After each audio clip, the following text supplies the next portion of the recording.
What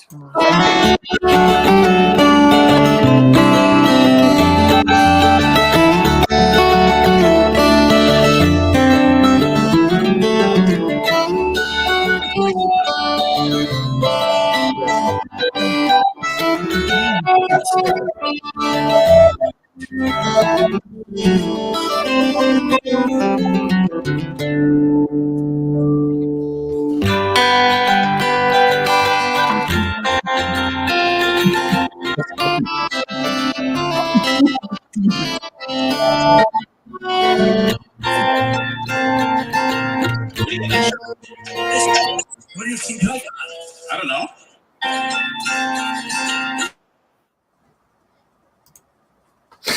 How's it going, guys? Good to see you. It's good to be seen by you. Welcome to actual Tuesday, not what was up on the thumbnail yesterday, Tuesday, because that was Monday, and this is Tuesday, not Monday.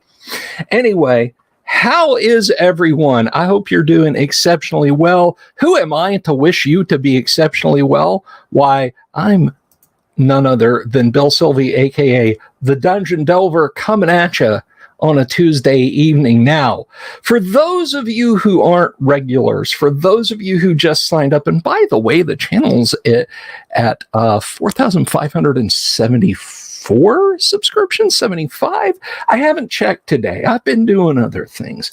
But if you're just new, if you're just stopping by, thank you so much. And if you haven't already, please click that subscribe button and the bell icon for notifications. It helps out so much. But anyway, this is just a thing that we do. We do this thing, and 5 nights a week, I bring you guys good old school Dungeons and Dragons talk and other classic RPGs, such as they fit the purview of our little television romper room. And yes, I say television because I know some of you guys, you put me up on your streaming boxes and your Rokus, and it makes me feel so good. But anyway, thank you all very much for being here. But if you are a veteran of the chat, you may well be aware that Tuesday night is AD&D night. But we have company over. Calm down. Settle down. Settle down. Luther, settle. Jorge, calm down. Put the pillows down. It's okay. We're hopefully going to get our AD&D game in on Thursday on Livestream. Had a player who wasn't going to make it tonight anyway. So we'll see how the week evolves on Thursday. But when I get a chance to have a couple of wonderful guests on, I jump on it. And this was a chance. So we're going to have guests tonight. But before we get to that, I would like to thank the sponsor of tonight's video, Hellebarde Games. Hellebarde Games makes the kind of adventures that they'd like to play, whether it's for Castles and Crusades, 5th edition, or the OSR. Old school is in play at the table with Hellebarde Games. And right now, they're having a sale on all their in-print 5th edition modules. They're clearing them out, and you can benefit. That is an entire swamp full of mystery and lizard men, and presumably mosquitoes and chiggers. And also a desert trail full of adventure, caravans. Think Aladdin, but deadlier because it's D&D. And those are the in-print 5th edition versions, which can easily be converted back to a game of your own choice. Use the discount code 5EOOP at their website, hellebardegames.com, when you order to receive 50% off. So, our guests tonight are a swell couple of folks that I am so glad that I've gotten to know. They were on not too long ago. It seems like forever ago, and yet not long ago at all. They just completed a very successful Kickstarter for their first D&D adventure, Till Death Do Us Part and Darkness Under the Water Foul. And we're having them on again because guess what? They've got more coolness for us. So without further ado, let us please welcome our guests for the evening. Heidi and Eric, how are you? Good evening, guys. How are you doing? Hi, Bill. I love it when you put on the headphones. There's like stuff's about to happen. Yeah, these I tell you what, AKG, if you're listening, I will totally do a sponsorship for you guys. I love these headphones. Are they bulky? Yes. Are they big? Yes. Are they impractical? Yes. Are they heaven? Absolutely. I love my AKGs. But anyway, what's new, guys? I haven't seen y'all since GaryCon. We played a little D&D there, yeah? We played a little D&D, yeah. Yes, we did. We have been very busy after GaryCon. We came back and we started fulfilling our Kickstarter. And wow, thank all of you guys. I mean, it was a lot of work and we got a lot of it done. I think you did a review. We filled our Kickstarter. We did the stretch goal for the additional module.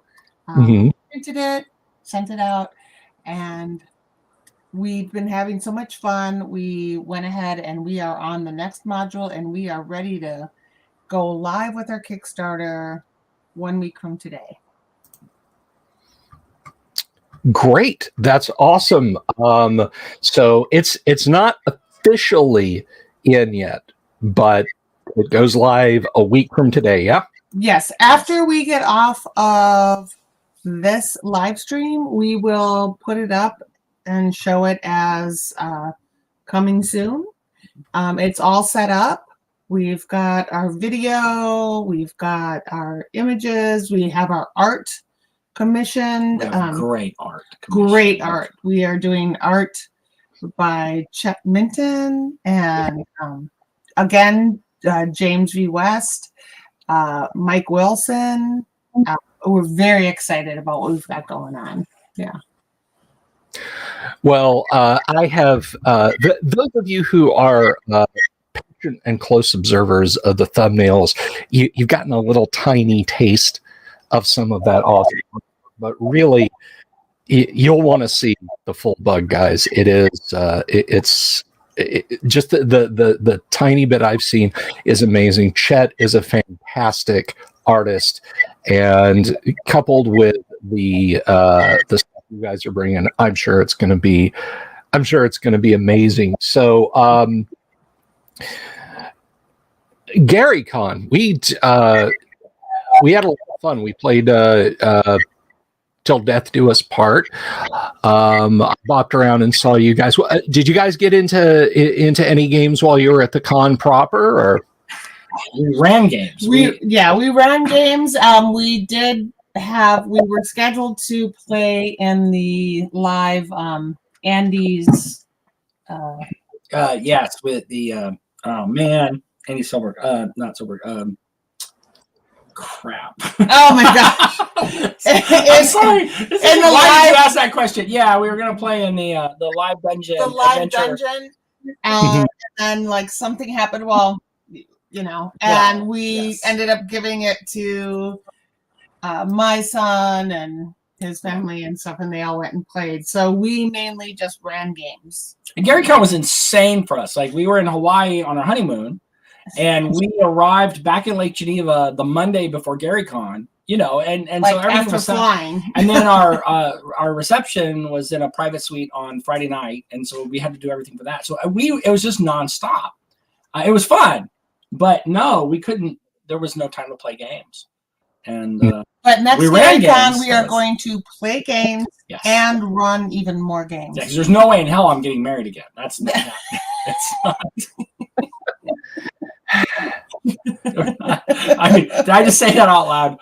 I hit myself on the head. If you didn't know. No, it was a lot, and it was really fast, and we had a great time. I had a great time running the games and having you over to the house and everything that happened. Even with the mishaps. Yeah, and everybody's had so far playing the games and has had a great time. And since at GaryCon, and then after at the end of GaryCon, we had to get together at the house in Lake Geneva, and then. A few weeks ago, we were at LexCon, which is a little convention, like 600, 700 people in Lexington. Lexington, Kentucky. And we had some great response from people, and they had a lot of fun. And so we're looking forward to continuing with this. And we are already well into the next adventure, but it is not a con adventure because it's really, there's a lot. Much longer. It is probably, I was going to say 8 times longer, but he said that. Well, yeah, if you take Till Death Do Us Part and you take Darkness, combined, it's 4 or 5 times as much dungeon. It's not a 4-hour session. And yeah, it's a lot longer, and it's a lot of, it's going to be very challenging, and I think it's very, I think it'll be very fun. Excellent. You'll be able to tell when we're in a great mood and we're writing versus when we're tired and grumpy and when we're writing. It becomes way more lethal. It's not. I'm always in a good mood, and I had some lethal ideas. Yes, absolutely. She is her father's daughter. This is like, 100-foot pit traps. Is like, there's no possible way they'll survive. It's like, they should have found it. Screw them.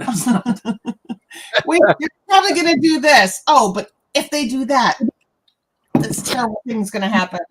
We've had a lot of fun putting it together. It's a much bigger adventure. There's several stages to it, and it builds on a few of the things we introduced, and it's going to introduce some more things, because we're going to stay in this world for a while. Actually, we're going to get out of this world for a while at the same time we're in this world for a while. There's a couple of other things we're planning. Right. There is a couple of other things we're planning. We're gonna do a little bit of a prequel with some characters we introduced. That's going to be one of our stretch goals for this Kickstarter. Which we didn't put in yet. We have not. Yeah, you won't. Yes. They will. But it may include some familiar characters. Right. Yeah, some player characters, and we're going to do pre-gens again, and we've created a few new monsters because we just, we had to, and we have a lot of encounters and a lot of traps and more physical puzzles and more, we just got more. It's more, and it's been fun. It's been a lot of fun. It's exhausting, but it's fun. Yeah. I mean, the grind, and it's specifically referring into writing RPG material when I say the grind. It can be so fulfilling. You just feel the pieces falling and snapping together, just slowly building up from singular ideas. I need to get back to the keyboard myself, but I know just what you're talking about when you talk about it being a fun thing to put together. It has been a fun ride. I'm glad we started doing it. Yes. If you had told me a year ago I was going to be working on projects with Heidi, I'd go, no, I'm not going to be working on projects. She'll be working with somebody good, right? No, she's set up for me, so I'm doing my best. He's really awesome. He's really good. Well, I have said my on Till Death Do Us Part and Darkness Under the Waterfowl, and I think it's a trip definitely worth taking. Now, do you guys still have physical copies of those? I know some people had wanted to, weren't. So you do. Where can they get those? And we actually have set up at a web store. Is it the web store? Is it live yet? It is live. Okay, at Gaxland.com. I think it just went live today, if at all. But it is, yeah. And so we set up at Gaxland.com. And also in the new Kickstarter, we have an option to do an add-on to get the original 2-pack. Yeah. And so that will be included, if you buy it, the shipping will be included and everything for the US purchasers. Right. We have opened up this Kickstarter is going to let us have international customers, but shipping will be added on because we had some international gamers, say that they really wanted to be backers, but we didn't have that because we didn't know how to deal with it. But now we got past our first one. So we're still going to do the price, including shipping because it's just easier. for U.S. backers. For U.S. backers, yes, and then international, we will just add on the actual shipping and send them an invoice after. Right, the and send them an Kickstarter invoice. closes. So everybody within the 50 United States, Alaska, Hawaii, everybody, it'll be included. Right. Wonderful. Well, that sounds very complete and very awesome. And regardless, thank you. Hey, If- thank you. if I can just say, regardless of how you guys get yourself a copy of Till Death Do Us Part and Darkness Under the Waterfowl. They're good, fun adventures. You've seen I know that the rest of you guys out there watch my videos. You hang on my every word, so I know you've seen my reviews, and I know you know that you know how good they are. One thing I'm going to warn you guys about the chat, the viewers. You don't get the "I survived Till Death Do Us Part" button. That was only I got that. So, well, other people there too, I guess. A few did, yeah. Not everybody. A few people. It wasn't guaranteed, and that was the fun module. That was the Yeah. I just think it's hilarious, and I feel like a little guilty about this, but not terribly so. That the one party casualty was caused by me. Yeah, it happens. Sure. Yeah, when it was who was that? That was Jeremy I killed. Did you kill? Was it Jeremy? Yeah. Did you kill? You killed Jeremy. Okay, so little inside baseball for you guys. We're playing Till Death Do Us Part, and we're facing the boss monster. It uses webs. I'll leave it at that. It uses webs, and my magic user Tetragrid. Yes. I still got my name card up here. He's got his name tag, and that means grasshopper. Right. Hey, I see. I want to interrupt really quick. Anybody who's on tonight, if they'll just message us that they're on tonight, we'll send them a free shipping coupon. If they're going to buy it, there's no reason for them to pay shipping at the web store, and we'll give them a free shipping coupon. So tell them don't hit go right now. Well, they can hear me. Hey, guys, don't hit go right now. We'll send you a free shipping coupon. Just message us. Yeah, they got to message us on Eriks Erik@Gaxon.com or Heidi at Gaxon, or just message us here. Yep. Either one of us. Just email us, Erik at Gygax, and then we're going to, shamelessly spam you. Eric with the But K. we're going to give you No, a we're free not coupon. going to shamelessly. It's terrible. It's I do it all the time. ERIK, Eric with the K at Gaxon.com, or Heidi, HEIDI at Gaxon.com. People don't know how to spell Heidi. They do. No. But yeah, so we're wrapped up in these webs, and grasshopper there says, "Aha! I'll use burning hands to burn these webs away." Yes. Yeah. Yes. And I burned Jeremy's character alive. So Wow. That wasn't even close. You just crispy crittered him. That was awesome. Wow. You saved the rest of the party. Right. That was, tit for tat. Right. That's good. 10 minutes from completing the dungeon. I think I was 6 or 7 spotted cows into the game, which I think is probably a good unit of measure for how long a module takes. How many spotted cows is the new module? We'll get back to that. Oh, no. Small tent. Liver transplant. That's how many. But yeah, so we're fighting the spider. I hit the burning hands, and Jeremy's character goes up like a piece of flash paper, and I just think it's hilarious that we got through the whole module, and the only person who died and therefore did not get the button was because of me. But You got the button. That's all that matters. exactly, button. Who's got the button? And I got the button. That's a really Go Ask Alice kind of reference. That's an old school reference. Yes.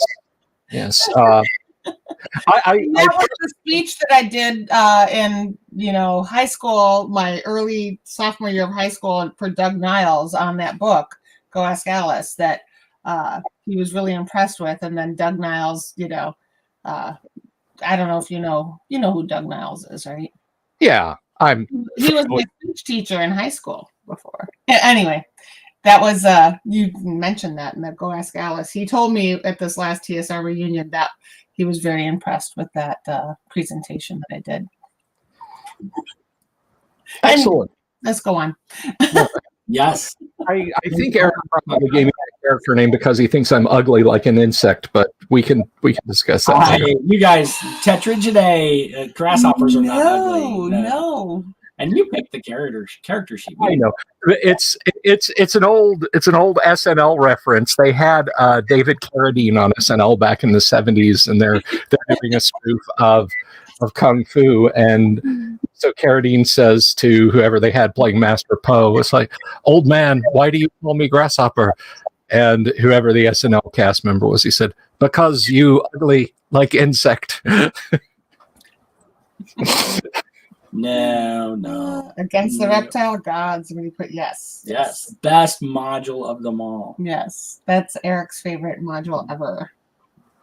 It's funny because I was just I was talking about Twitter. I was talking about good starting modules on Twitter the other day, and I started a thread, and I said that if you're talking pure AD&D, like I don't want to grab another module and then convert it and then run it in AD&D, which unfortunately puts B1 and B2 out of the running, which is a shame because B2 is the best D&D module of all time. But starting AD&D modules, it's against the Cult of the Reptile God or Village of Hamlet. If you want to run a sandboxy kind of thing, Village of Hamlet.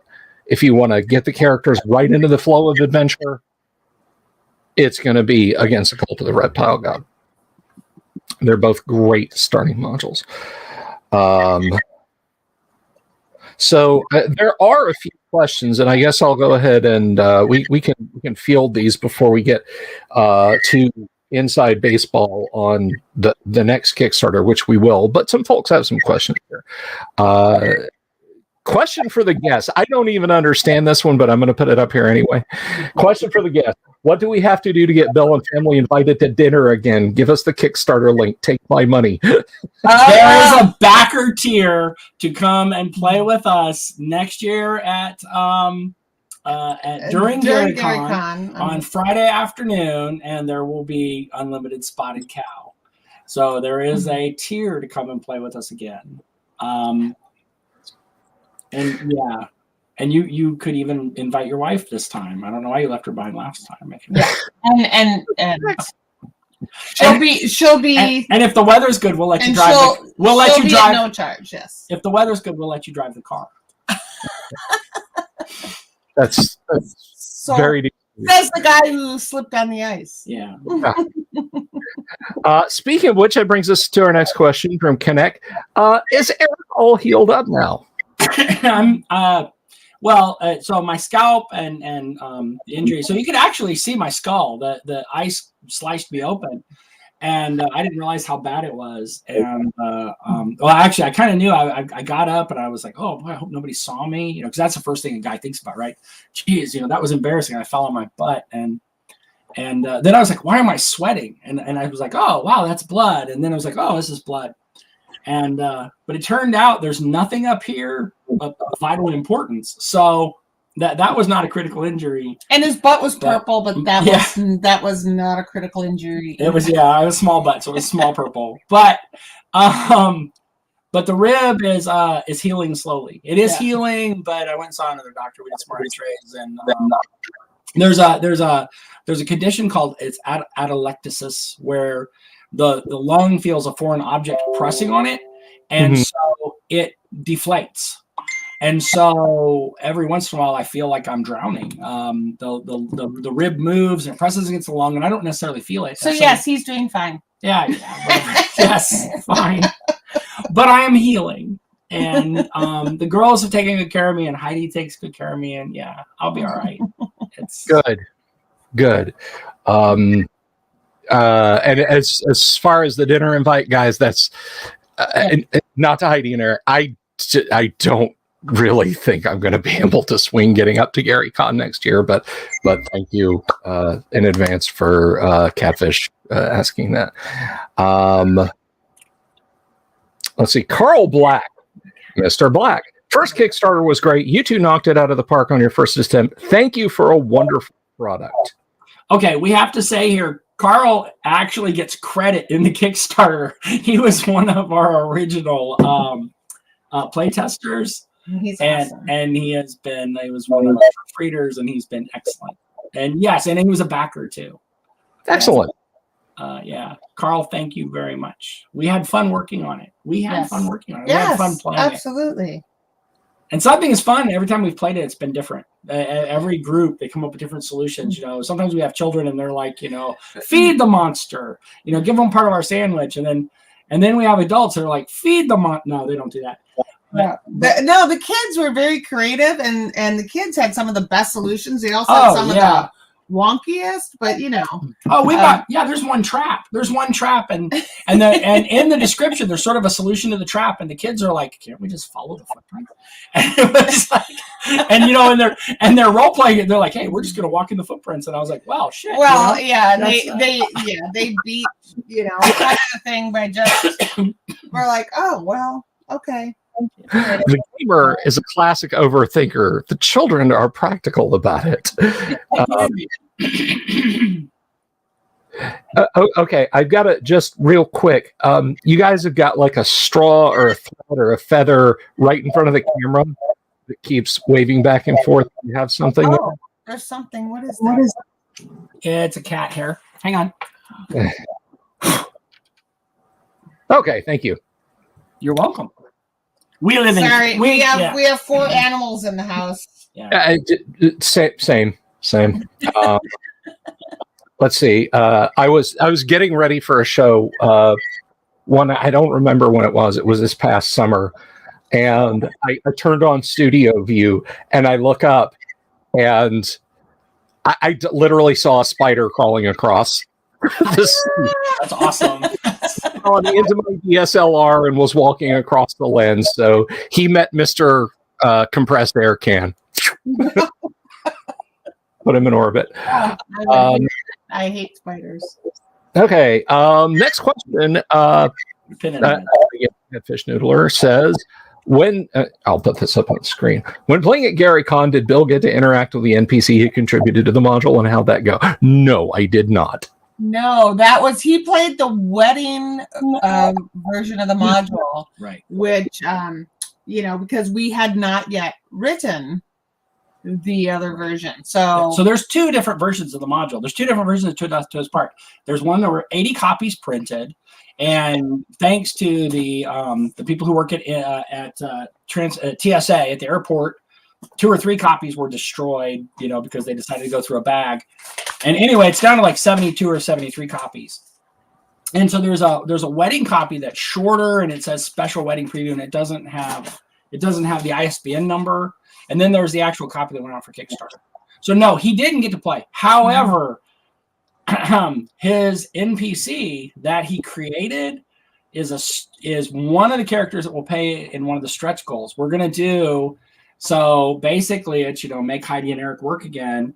If we reach a certain stretch goal, we're going to do a haunted house adventure with all of the NPCs that were created as a result of those 2 stretch goals.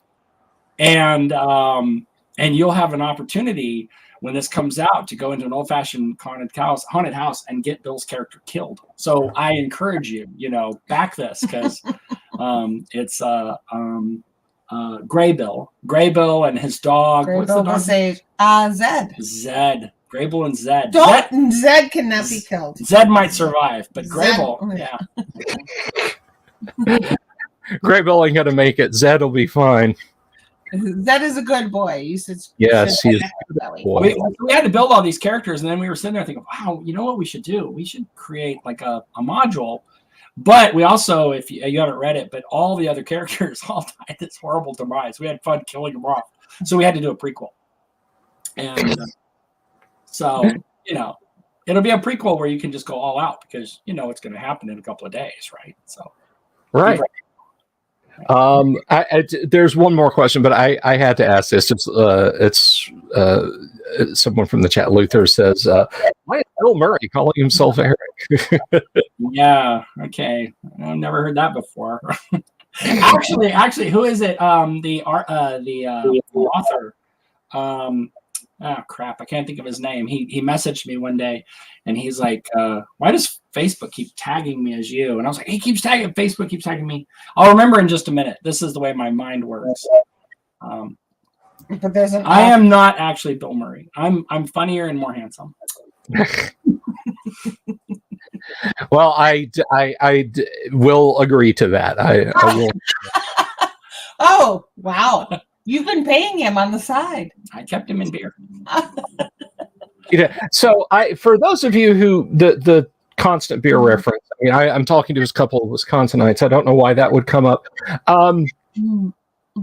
But it was I think it was Gary Con and Spotted Cow kind of go together. So it was Jeremy again. Jeremy is like, well, I'm going to go to the package store. I don't care for Spotted Cow. And I said, I'll drink whatever Spotted Cow he doesn't. And Heidi made me do it.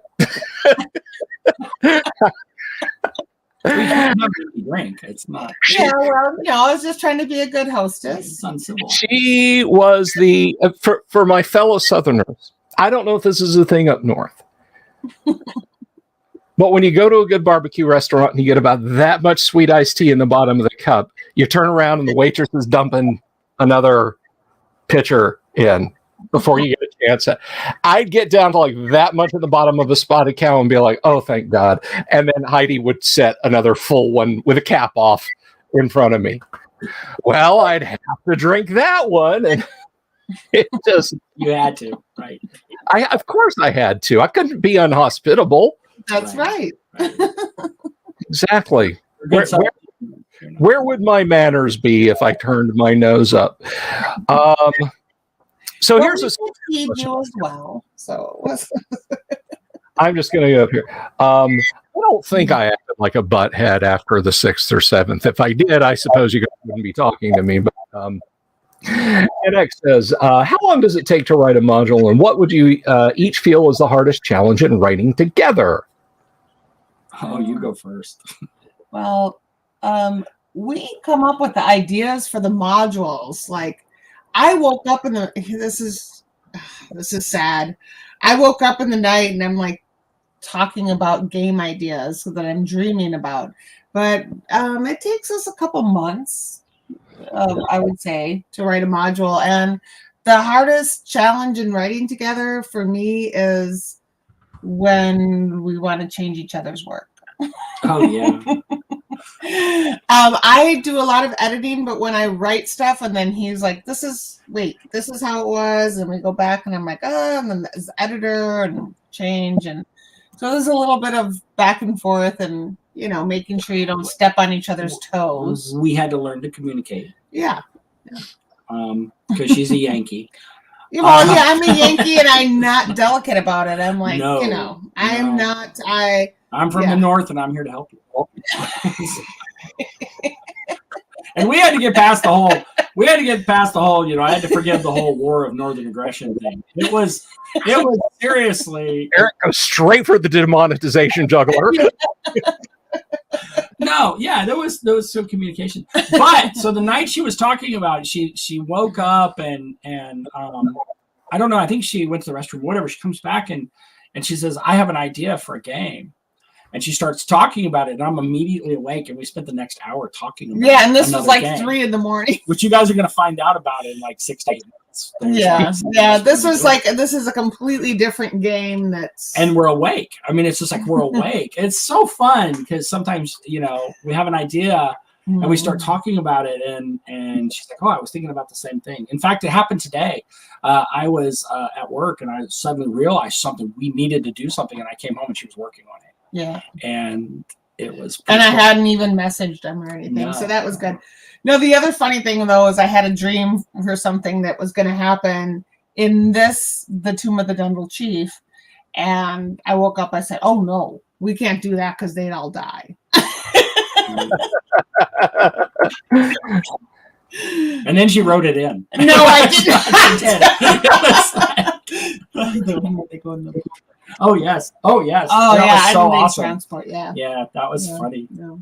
Yeah, we had a good laugh about some of the stuff. Yeah, can't do that. They're not. We got to wait a few levels. Yeah, when you guys when people are playing this and they're thinking, "Wow, what the hell were they thinking?" I promise you, there's a lot of stuff we didn't put in. We laughed about and we talked about, but it's third and fourth level.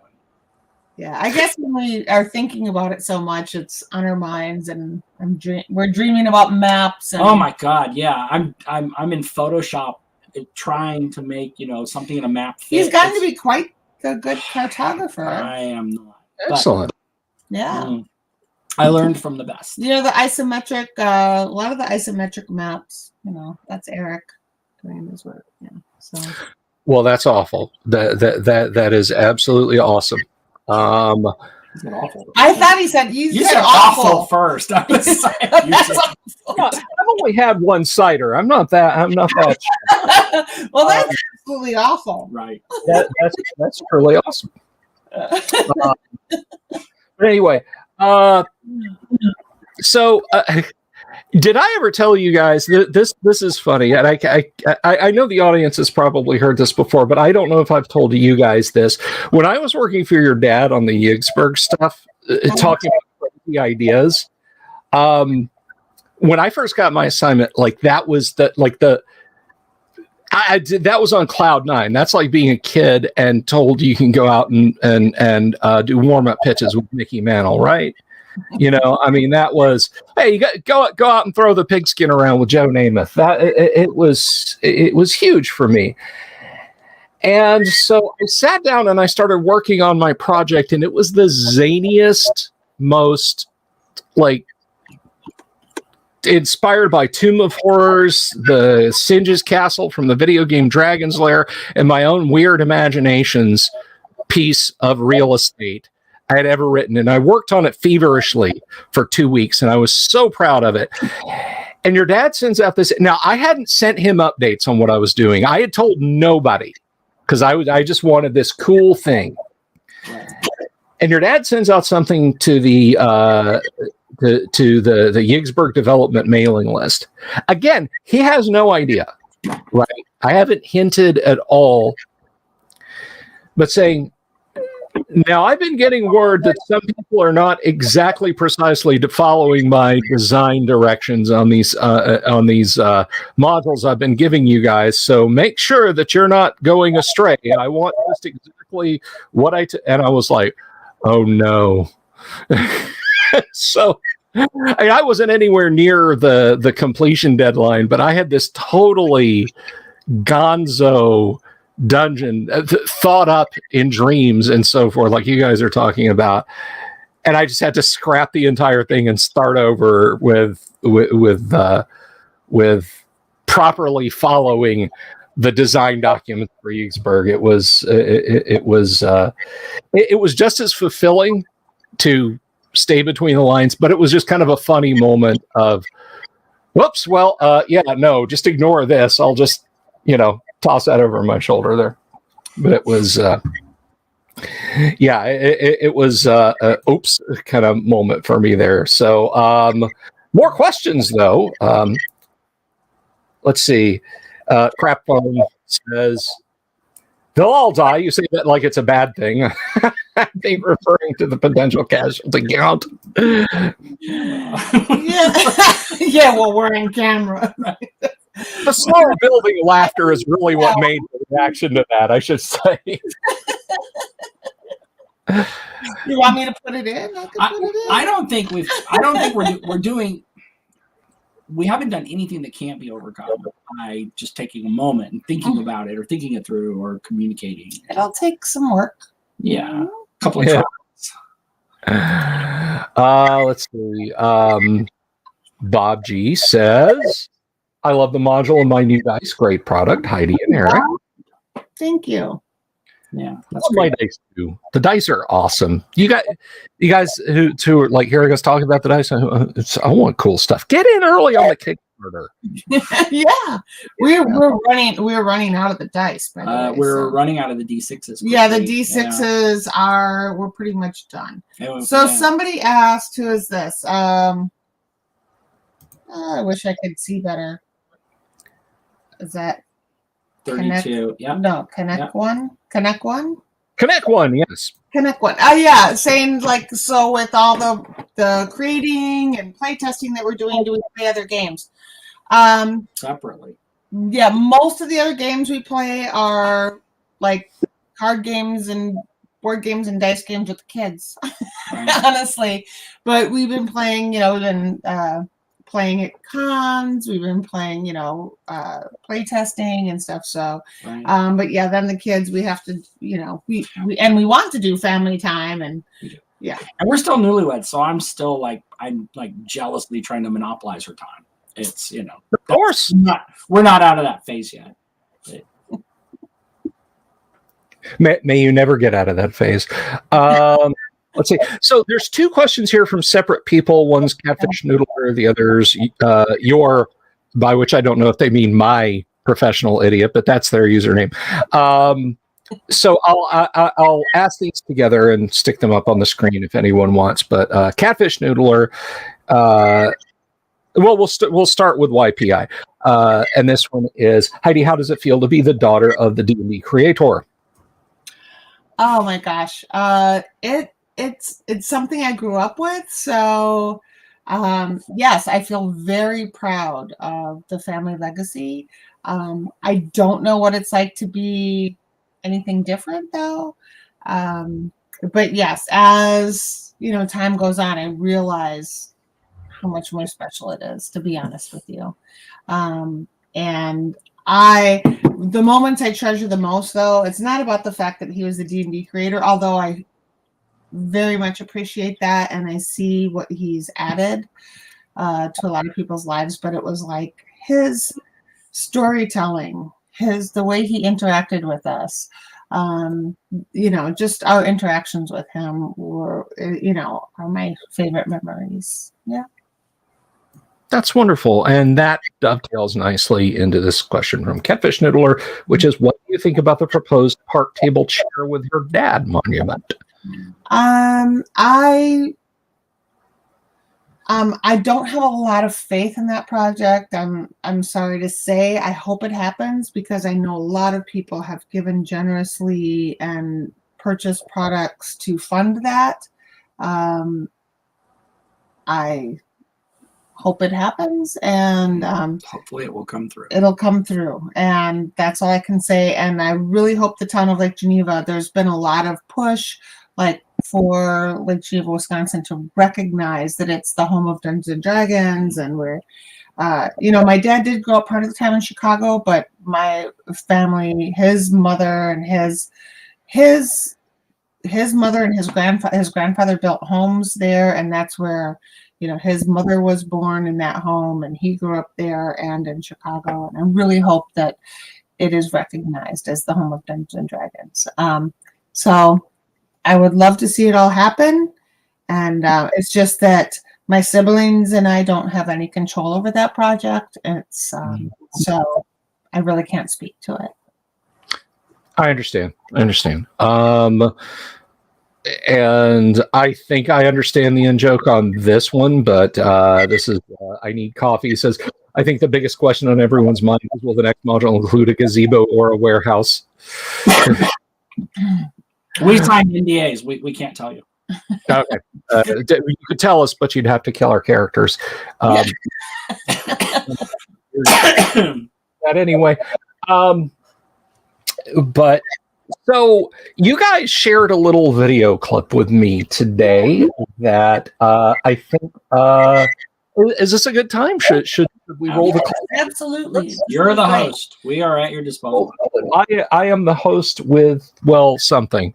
So I'm gonna slide this full screen. Don't worry, I'm not running them off. Don't leave, audience. But I'm gonna slide this up on full screen here, and I'm gonna run the video clip, and you guys can check out this trailer. I think it's freaking awesome. So let's let's roll this, and then Heidi and Erik can tell us all about it. So here we go. Where's my mouse pointer? There it is.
Wow, what a beautiful map. What a snappy trailer, guys. That is absolutely gorgeous. And I'm just gonna throw an idea out here. You can take this, you can have this for free. 2 words. Poster map. Just saying. Just saying, poster map. Stretch goal. Stretch goal. Stretch goal.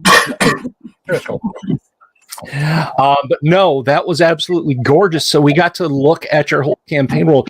And the keen eye amongst you in the audience, of course, who've been following along, and maybe you plan to purchase or have already purchased Till Death Do Us Part, which I still have to fight on Till Death Us Do Part. That's a different thing. Governor's Island was on that map. So we are seeing your campaign world as it spreads out, and I'm excited about this. I am thrilled by what we saw there. It was a wonderfully put together trailer. Tell us a little bit about that. Give us some insight on what we saw, guys. So it probably less thought went into it than you would think.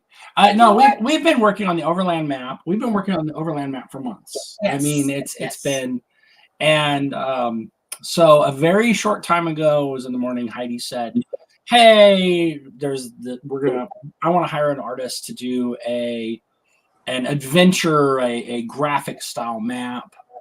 And so we looked around and we found somebody. And he was spending days on a map, which looks beautiful. I am not a cartographer. I'm not. No, it looked beautiful. But I'm like, let's do something in addition. Let's do something that looks good. It's not. It's not. It's like I'm worried about how long it's going to take to get there, and she's like, it's got to be beautiful, and she wasn't wrong. And so we found an artist, and we told him what we wanted, and he developed the maps, and then he also did the video for us, and we just hit a home run finding the right guy. I mean, this guy was like, it was phenomenal, and he did it in an amazing amount of time, and so that we could. Yeah. Well, it is lovely, and that's I know folks are going to be watching the video and like pausing it to to take in that sumptuous design that you guys have got on that map. That is such a right.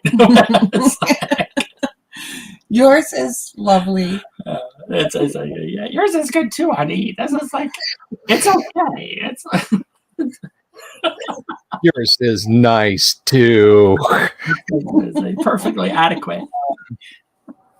So see, I think summed up very well here. David Benvenides says gorgeous. I love the icon, by the way, David. That is a great looking owl bear. Delver approves. I need to get you guys some owl bears. Let's see. Death Angel Shadow says, I saw the island. I'm running the module in my spare time. Good for you, DA. That is definitely that you should do. Kabuki Kid is going further. He's reaching for the gold ring, not the brass ring. Shower side curtain world map.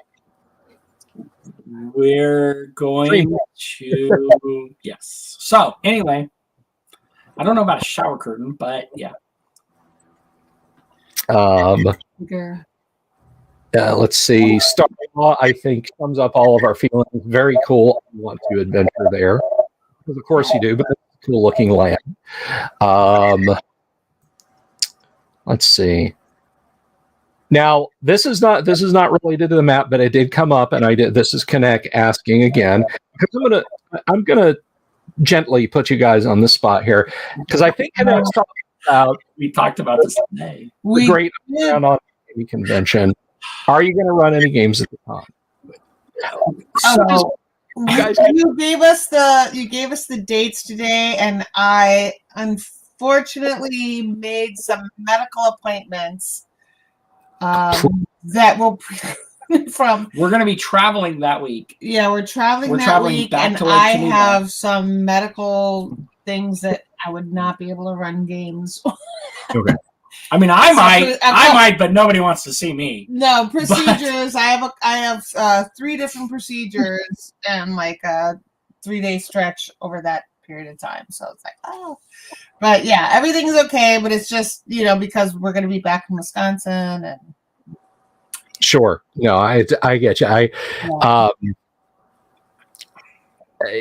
It's again, people were asking me, oh, you should get Heidi and Erik at the conference. I would love it if it weren't that weekend. The window, we would be all over it. I'm so sorry. I think we're at the doctor's on Tuesdays, and we're at the doctor's on Thursdays, and somewhere before that we've got to drive up, which is 9 hours. Then we got to drive back. Yeah, we've got stuff. And did you know we have an 8 and a 9-year-old? Wednesday, Thursday, Friday, and then Saturday we're supposed to be at a party for my friend who just celebrated her 5 years cancer free, and somebody's like, oh sure, you'll go to that, but you'll run again, right? It's not. It's like you want to be supportive, but this is gaming. It's important. Dragons,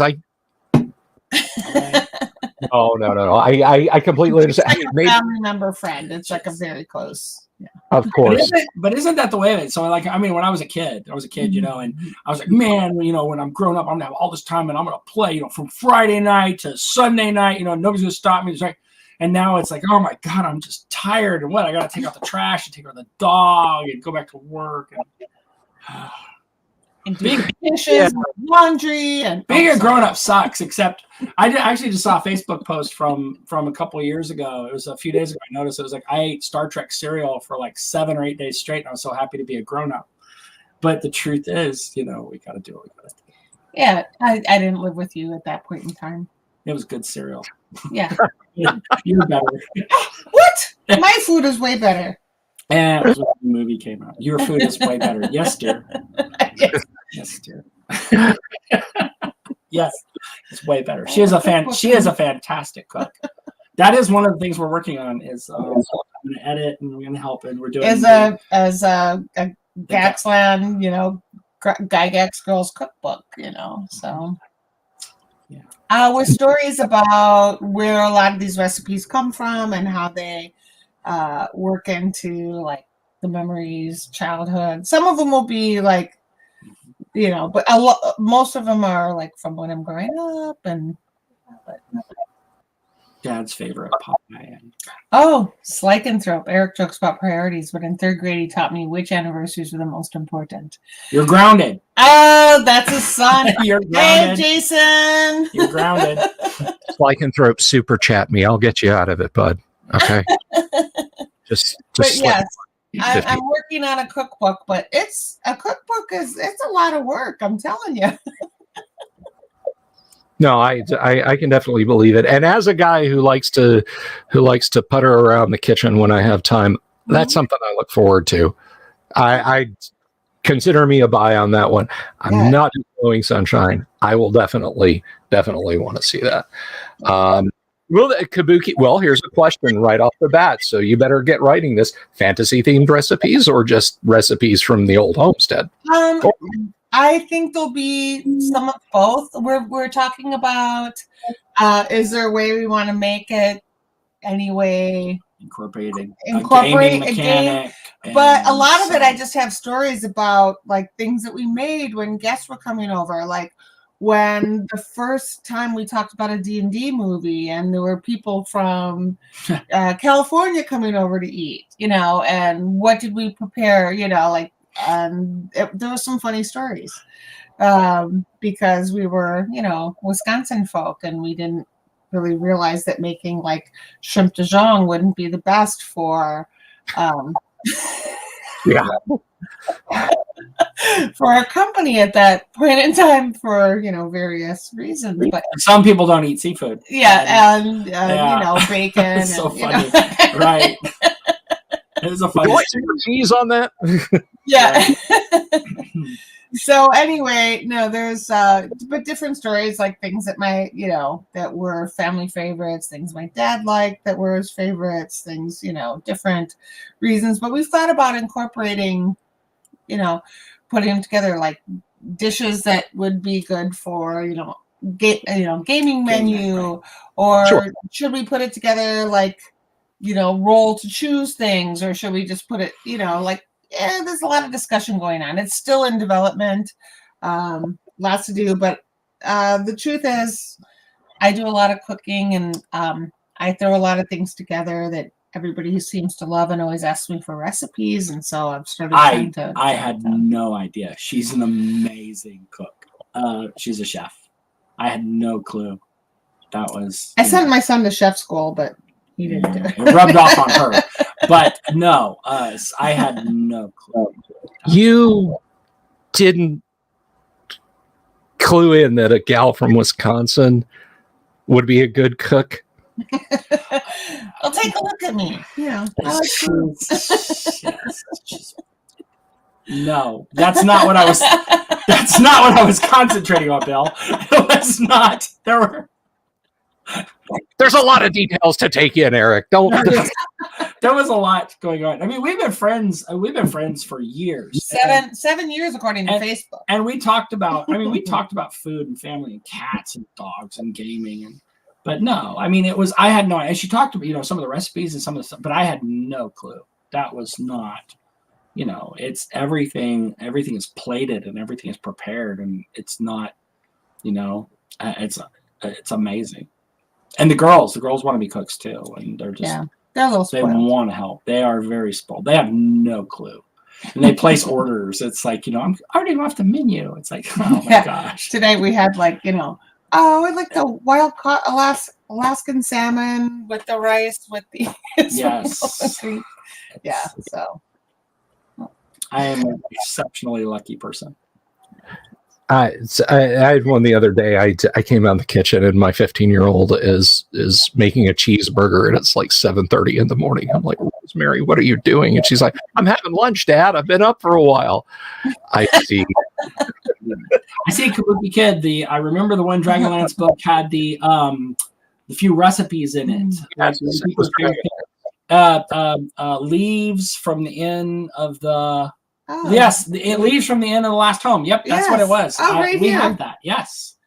Okay. Yeah, that's an excellent book. Okay, so Mittens has joined us. So something is about. There it goes. Oh, there goes. You moved my hair. Now I got to get it back up there. Right. She's right. She needed to put the hair back. Yeah. My wife's cat is co-producer on the show. I'll be doing a show and watching the chat roll by and just see people start typing cat, and I look up and she's walking back and forth, tail just in the shot. She wants the keyboard. Yeah, she wants to step on the keyboard. She's not happy if she's not. We moved the chess set and she can't knock the pieces over. She used to knock down pieces on a daily basis. Yeah. Screw the pawn, screw the rook, screw the bishop. Okay. Today I hate the white team. It's not. Once again, trying to get me demonetized tonight. Oh, so funny. So that's Zoe's story. So Zoe is 8 and just turned 8. Yeah, and so we started watching Star Wars and she loves the stormtroopers, and she tells me a story about the stormtroopers. But it's so funny because she refers to the Empire as the white team because the stormtroopers all wear white armor. And she was like, "Remember that time when the white team was all coming in and the one guy hit his head?" Yeah, she's talking about the Last Hope, and I was like, "Yes, that's so cool." She caught that, She's like, "That guy hit his head on the door." I was like, "Oh my gosh, she's the best little girl ever." And somebody's got a fan fiction page up with that guy's life story in it because that's how. Yes, absolutely. Right. Yeah, but no, I have to be careful with these kitties because I have so many hotkeys on the keyboard. If my wife's cat comes over and steps on the wrong thing, it can end my show like that. Yeah. Literally just okay. Closing your broadcast window, disconnecting you from the internet. How'd you like that, Dad? So we had to do some edits. We're writing a module, all of a sudden. Yeah, save often. That's like. And it's funny because we're like, we're proofreading. We're like, what the hell is that? What is this? There's these 9 extra. Oh, yeah. Mittens needs to get a credit. That's right. There she's back. She's so funny. Oh, yeah, there she is. Yeah, again. She's on the map. We gave her a credit. Yeah. She's going by again. There it goes. It's not. She should have theme music from the movie Jaws. It's so.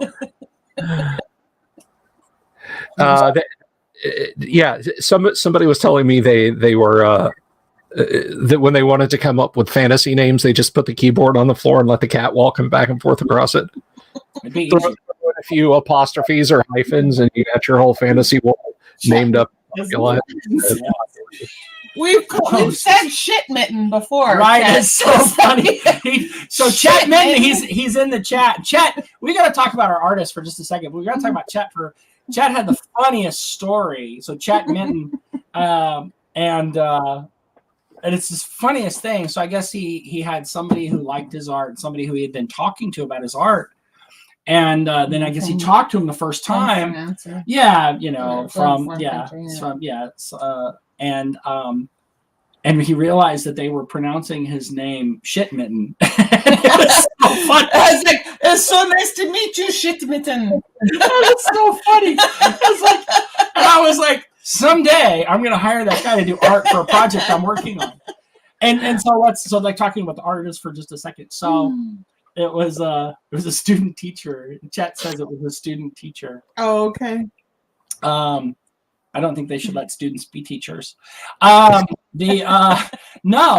talking about the artist. So JV West, first time I ever met JV West, he's from Somerset, Kentucky. And JV is doing, we got about 10 color pieces in this one. He did the cover from Till Death Do Us Part. And he was just, he's been my friend for so long. The first time I ever met him, I went over to Somerset to play a game, and we were playing, oh man, I can't even remember what its system is, but it's one of these that does these 0 level funnels. DCC Dungeon Crawl Classic. Yeah, Dungeon Crawl Classic. So we go over, and I've never played this before. And he spent like the next 5 hours gleefully just brutalizing us. We would create these 0-level characters. And I went home so demoralized. I thought, this game is crap. I'm never going to play, And but he was the nicest guy. But yeah, he just killed us over and over again. But anyway, then I found out he's just brilliant. And so everything, he has this really great style. And so he's going to do a lot of the interior art, and he's just the nicest guy. He does the Gary Con.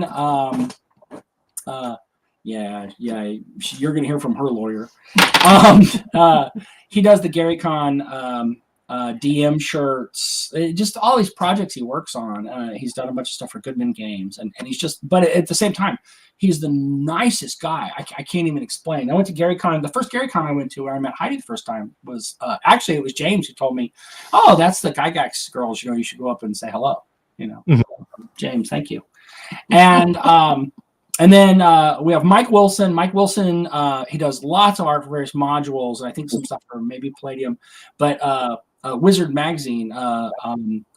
And Mike is he's just fantastic. And we just sort of tell him roughly what we want. And so we got a piece coming from him. And then Chet. So Chet is just, he's doing our cover, which we sent you the cover, which if you want, or he did the art for the cover. And we sort of told him what we wanted. And the very, like one of the first things, he was like, this is going to be fun, or this is going to be great. And then, but then he was like, oh, I see where JV West broke the frame. Instead of the art being square, JV got outside of the frame with some of the demoness Lei Ming Lee on the cover. Some of her legs were kind of sticking out of the frame, and so he's like, "Can I do that?" And I was like, "Of course, you're the artist. Do whatever you want to." And he broke the shit out of the frame. It's beautiful. I mean, it's so good. He did a good job, and it's beautiful. So anyway, he's doing the front cover. Yeah, do you have it? We sent it to you. Can you show what the cover of? Did you send it to my email? Let me ask you. I sent it to you in Facebook. I can send you. Yeah, shoot it to my email real quick, and I'll throw it up on the screen. And I won't throw it up on the screen, viewers. Don't worry. I'll put it up on the screen real quick, and we can check that out. Okay. If I lose you, Bill said to do this.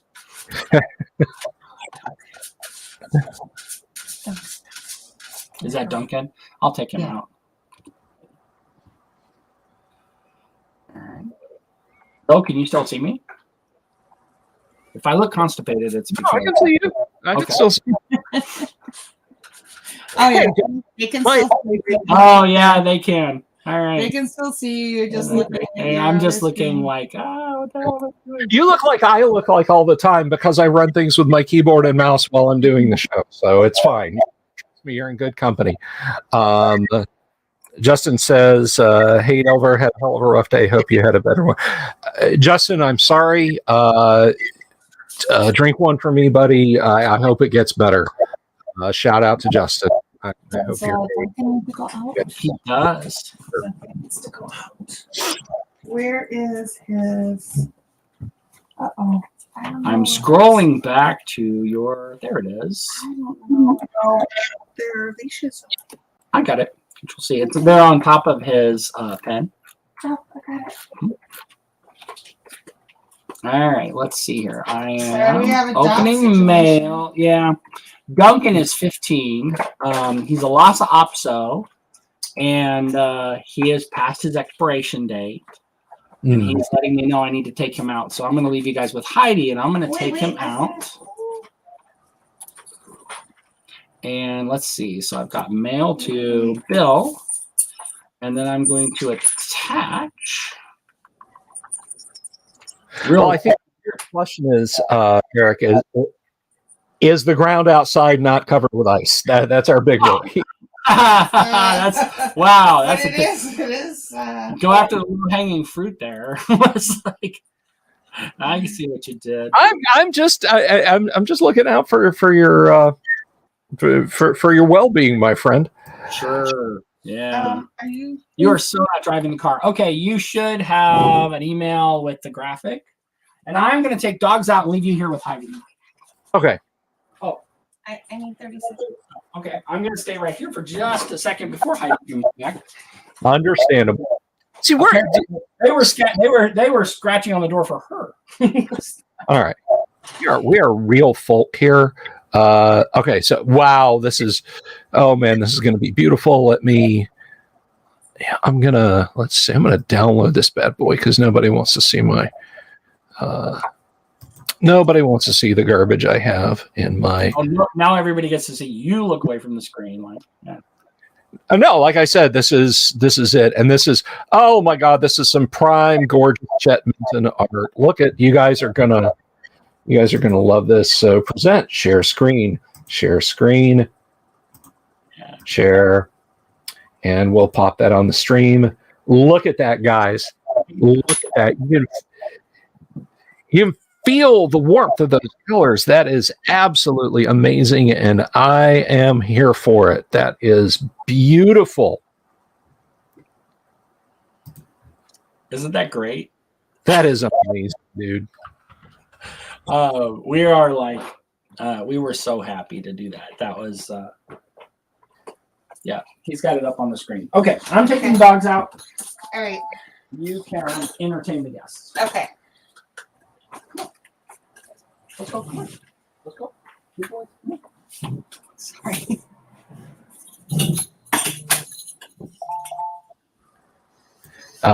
Yeah, so we've got like a mecha scorpion happening there. We got some adventurers about to throw down. We got some ancient ruins. Guys, what's not to love with this? What's not to love? And this is the cover of GG2, Tomb of the Dundle Chief. The mission, a local elder dwarf of Storehold, Gnarl Temser, has commissioned you to find the long-abandoned underground tomb built by the former Dundle Chief, Reda Valkara, to retrieve the long-lost and priceless mining deed that he maintains would free the dwarven folk from their debt and reinstate the mining days of the Dundle once again. Since the incident, no dwarven folk are allowed beyond the south gate of the city of Storehold. The offer: accept the key, find the tomb, and use the key to open the vault and retrieve the deed. Return to Storehold with the deed, and not only keep all of the treasure you find in the depths of the tomb of the Dundle Chief, but become legendary heroes in the Dundle. That is beautiful, Heidi. That is absolutely gorgeous. Thank you. Oh, Oh, I think it's beautiful too. We're very excited about this. oh yeah. I mean that is, and of course, everyone in the chat agrees with me. Let's see. Chet said, excited to get them the back cover. Now, is that one done yet, Chet, or you haven't gotten it to them? What's the back cover status, Chet? Come on. Well, we just asked him to, yesterday, I think it was, to do it. And he had other things to do, but we kind of snuck in, Right on. It is, but it is. Chet says he's sketching it now. We have recorded you on video, Chet, so you're, yeah. best at it, my friend. Sorry for the interruption, but dogs, No, they gotta go. I've said before this to anyone who's new out there in the audience, and in case I haven't mentioned it to you, Heidi and Eric, we're real folk around here, okay? I mean, this is clearly not a CBS TV production coming at you from New York City or anything like that. So stuff comes up. We get it. We have a good time just the same. Eric, should I put it back up on the screen? Do you see it all the time? You can check it out later. But no, we were just talking about the module, the contents, the gorgeous cover art. Beautiful. Just absolutely wonderful. Now, I'm going to take you guys to task just real quick here because... Can I go to the bathroom first? Wait. No. Are you kidding? No, I'm good. I did it while we were outside. It was good. Right. I do too. That's I don't live in a neighborhood with a what do you call it, laws. So would barely have me as it is. Miss Carmelita. Yeah. Next door. But anyway,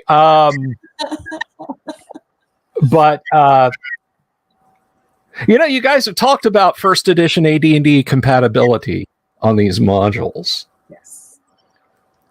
Call me crazy, call me old-fashioned. I'm not seeing any lower as better armor classes. What's going on with that? And are you looking to rectify the problem? Okay. So we did post a PDF, conversion notes, tables, because DMs they want to be in charge of, nobody wants to be railroaded.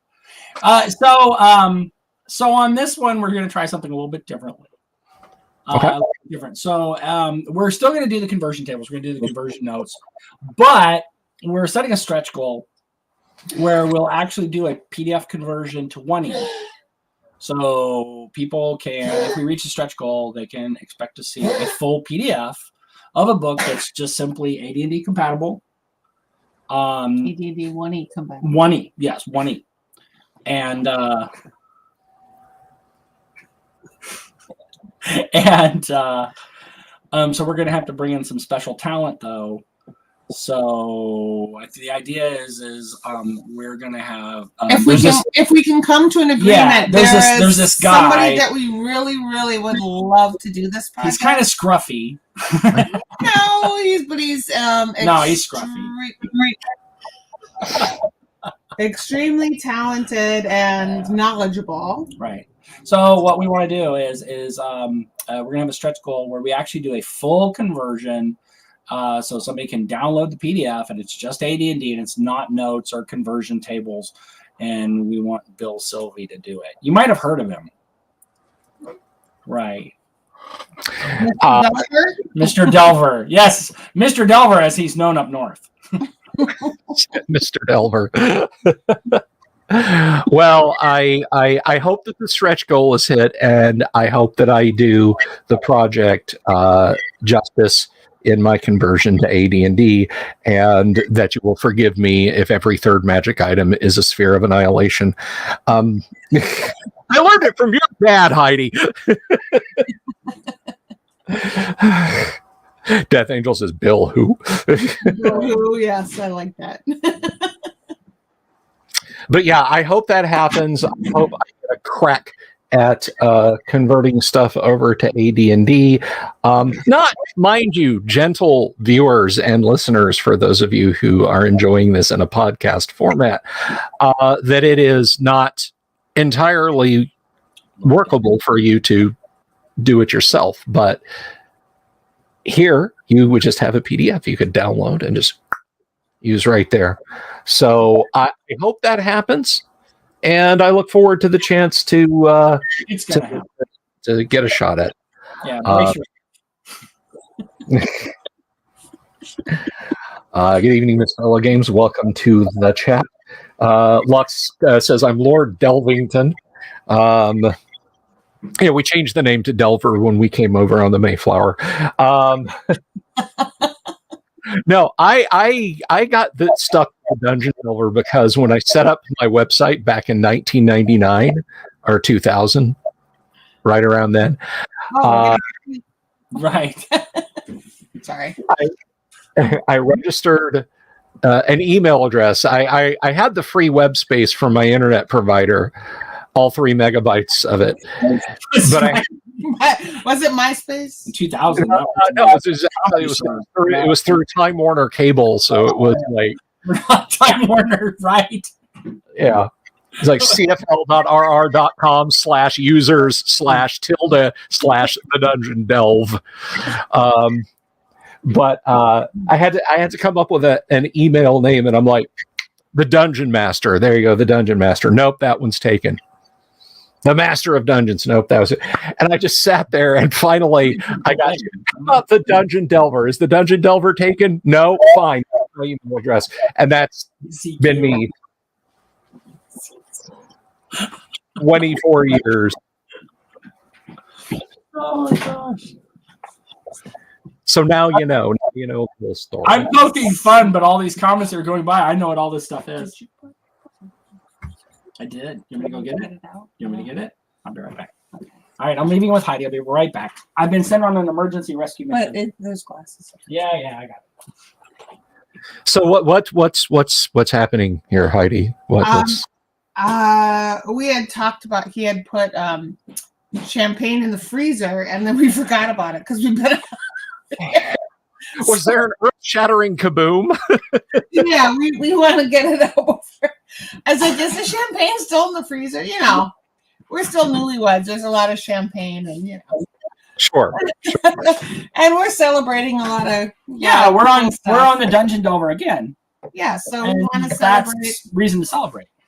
I drank my cider already. You drank your cider? You don't have a refill? Yes, I do. Well, you guys. Can you text Mrs. Delver to bring you a refill? They're not newlyweds. Oh, they're not newlyweds. Gonna work. She'll what do you call it? Kill me. So I'll go get a cider. I'll be right back. Nice. He's gonna really leave. Really So we have to entertain everyone. I have to tell you guys. So,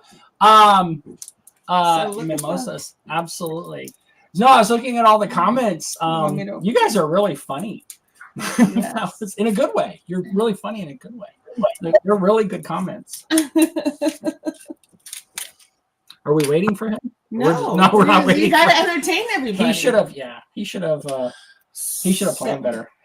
Yeah. Should I let it go? No, don't waste it. There you go. Okay. Awesome.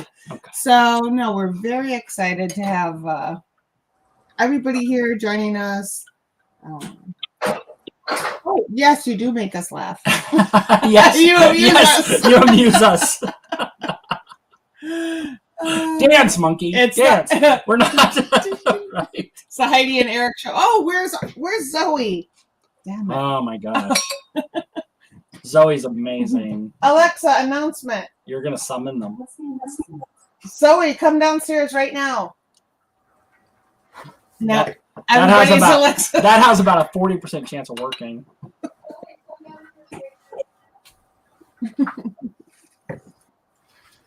Oh, he's back. Oh, and so she missed her chance. She sings all her spells. She's very good. It is really cool. Yeah. Zoe Gaxlin, the cleric. Okay, I'm here. Okay. People say, so the streamers are drinking, so that's an excuse. We can drink too. What idiot! Yay! Well, wait, no. This isn't from France, so it's only sparkling idiot. Hang on a second. Nice. We'll wait for you. Well, yes, and once you have it, we'll make a toast. Zoe. Yep. Now, I think they're lost in. Bless your heart, Southerners. What did she say? Jimmy Invictus. I think Erik just told us all bless your heart. Yeah. Oh, you can't.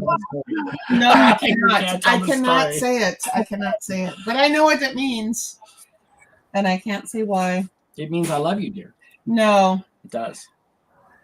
Mm. Oh, Erik, are you trying to convince her that we'll bless? Well, there might have been somebody that was my mother-in-law at some point who used to say, "Bless her little stepmother." heart." Oh, stepmother. Yes, stepmother. Right. Oh wait, stepmother. Hey, it's a Zoe bug. It's a Zoe bug. Do you want to sing? You got to sing something. Though. Can you sing a spell? Heal them. Sing a spell and heal everybody. And look at the floating eye. Look at the floating eye and sing a spell. Sing a spell. Somebody just got hit with fire and they're hurting and they need the cleric and Zoe. You are Zoe Gaxlin. Sing a spell. So.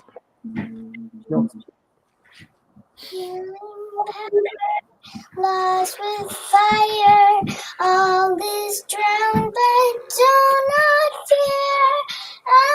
Everything you've lost can return. Oh, you're the best. She just makes things up on the fly. She's so awesome. That was lovely. She's being all shy now. She's getting ready for bedtime. She's my good girl. All right. Okay, Zoe, if you saw my metrics, you'd know nobody's going to see that. Yeah. Hey, look, sweetie, look at all of these people All who these are people. talking. Yeah. Aw, see? Wave. No, wave to everybody. And she say crawls good under night. the desk. No, wave and say good night and go upstairs. Come on. Wave and say good night and go. Wave to the eye and say Sing good good night. night to them now. Sing good night. Good night. Good night. Okay. Good night. Baby. We'll check on you in a minute. Okay. All right. Was probably the most adorable thing that has been on my show today. Very wholesome and very wonderful. The chat is just it's so nice. Slycanthrope said that sounded like the request of an evil magic user. Look into the eye and sing the spell. He's not supposed to be typing. He's grounded. Slycanthrope, super chat me $50. I can fix this for you. Okay.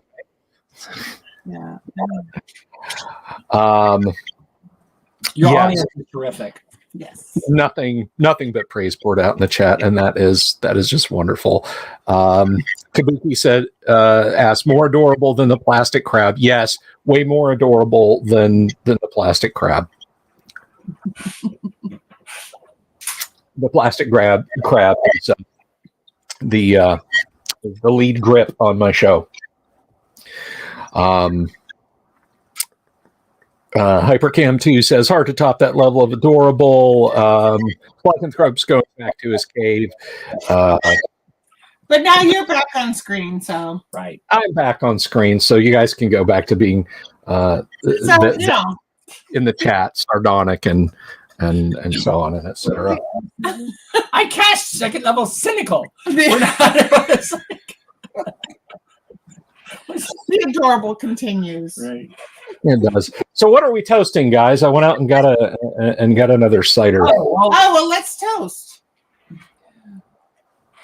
Now, come on. You've got to be the Toastmaster. okay, so a week from today, we go live with our second Kickstarter. Yes, a week from today. And we haven't heard anyone from the first Kickstarter say it sucks. So No, and we've delivered 100%. Every single person got back to us with all their information. yes. And cheers So cheers to a second all of successful you. project and everybody enjoying. To the next great KS, yes. And we will have, as soon as we get offline here, we will make sure that it's up with the coming soon so people can see us on Kickstarter. And we are going live on Tuesday, May 16th in the morning and ending on Thursday, June 8th at noon Central Time. So will you guys come back on the 8th, and we'll have a little Kickstarter wrap up If you'll Okay. have it, absolutely. if you're available? Yes. Yeah. And yes, we will have all the information there. I feel like things are going very well. We've got a lot of exciting things. We've got, we're trying to concentrate on this because we have so many other, we've got other projects, I keep waking up in the night and waking up like, hey, let's, I never mind. If she wakes me up with anything, go get me water. No, really, go get me water. Let's talk about this. Oh, Wordle. Have you Wordled yet? It's almost midnight.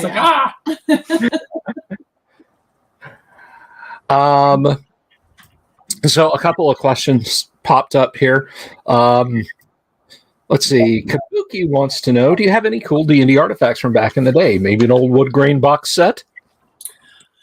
I really wish I did. Unfortunately, that was from, I put them together when I was a little kid. I didn't, we weren't given any, okay, here's your allowance. You've got to, I didn't get any of that. When I worked at TSR in summers and then for a couple of years, while I still lived in Lake Geneva, I did get copies of TSR things and I put them in storage when I was, I was very young and going through all those, tumultuous years, moving around. I got married and divorced at a young age and then moved around a lot. And all my stuff was lost. Mostly my gaming stuff, all my cool albums. a lot of other things, but it was all lost. So I do not have that. One really cool thing that did happen is a few years ago, I got a message on Facebook from somebody who said, "Hey, I have a player's handbook that's autographed to you from your dad, and I'd like to return it to you." And I was like, "What?" And I had no idea where he'd gotten it. He said a friend of his that used to be in his gaming group had it and left it at his house years ago. Wow. And I was thinking, how did he get it? Well, then later through these connections, it was like my grandmother's. It was a relative that was related to my cousin Hugh Edward, but on his mom's side, which wasn't related to me because I was related to cousin Hugh on the dad's side. And he had gone into one of the barns where all my stuff was stored when I lost all my stuff. And he had found all my gaming stuff and had taken it. And then when he gamed, he left it over there. And this guy was like, "Hey, he found me on Facebook and returned it to me." And I thought that was so awesome. For like the cost of shipping. Oh, Right. He didn't even ask me for anything. I just sent him shipping money. I mean, I thought that was so cool. There's no way he should have to pay me. So I just immediately PayPal'd him like $25 for shipping it to me. But it was like amazing that, I'm sure he could have sold it, for a lot of money. So that's like one of the only old gaming things I have. I think my sister Lisa had a few more old things that she had kept with storage, and but yeah, all my things had been lost. So I mean, I have a few things, but we have the statue of the Pirate Queen. Oh yeah, the statue of the Pirate Queen. I have a few gaming things, but not as much as I had at one point in time, just to say that. And definitely not an old wood grain box, which I remember putting together. I did a lot of assembly of games when I was a kid, So there you go. If you're one of those lucky people who lives in that rarefied air where you have a wood grain box set, Heidi probably put it together. Yes, I may have helped put it together. Oh, Mitten, stop it. Stop it. You stop it. A story that one of them might have had like a dead bee in it? No, that was I think that was Battle of the Five Armies. A dead bee in a Battle of the Five Armies. Yeah, well, we were kids. When the wood grain set was being put together, it was upstairs at 330 Center Street around the table. But later we moved, like after my dad's shoe repair equipment was gone out of the basement and stuff, and we actually set up. He had a sand table in one area of it, but there was where it used to be a shoe repair equipment was the place where we would assemble games, and all this music would go. I remember Heart was a big one. We used to listen to a lot of Heart and different music. I mean, it was probably radio. I don't know. And we'd sit down there. 8-track. It could have been 8-track. It was not 8-track. It was probably radio. We didn't have any money. Nice. we didn't have a stereo system. We're too poor for 8-track. That's and I remember oh my gosh, I remember Top Secret, Battle of the Five Armies, but I remember that one, and I remember we were kids. We were sitting there, we were unsupervised kids putting together, we knew what we had to get done, and it was okay because it was part of the family thing we were doing. But somebody found it was a dead bee or something. This is really bad. But, we were kids, and we would put everything together, and then it would go over back to, I think it was back to Patch Press who printed it, and they would shrink wrap it. And somebody put a dead bee in one of them. So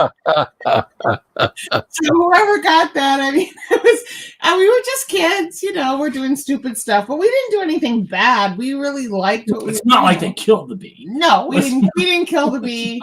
We liked animals.